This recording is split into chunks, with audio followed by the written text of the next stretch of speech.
Europe 1. Le bilan n'est que provisoire, Victor, mais c'est déjà l'attentat le plus meurtrier depuis plus de 20 ans en Russie. Au moins 60 morts et 115 blessés dans l'assaut d'une salle de concert dans la banlieue de Moscou hier soir. Attaque unanimement condamnée par la communauté internationale et revendiquée par le groupe djihadiste État islamique.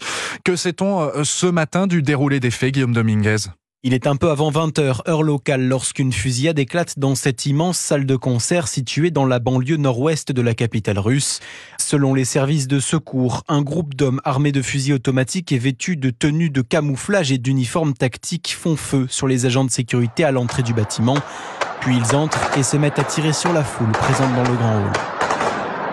Le commando se dirige vers la salle de spectacle où une grande partie du public est déjà installée et attend avec impatience le début du concert du groupe de rock Picnic. Les assaillants entrent par le parterre situé au milieu de l'auditorium et arrosent la foule. L'un d'eux lance ce qu'il semble être une bombe incendiaire et met le feu au bâtiment.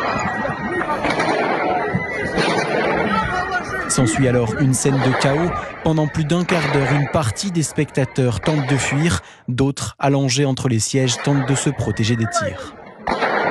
Selon les autorités, les pompiers ont pu évacuer une centaine de personnes qui s'étaient réfugiées dans le sous-sol de la salle de concert et sur le toit du bâtiment. Guillaume Dominguez pour Europe 1. Dans sa vidéo de revendication, l'État islamique affirme que les assaillants ont pu s'échapper.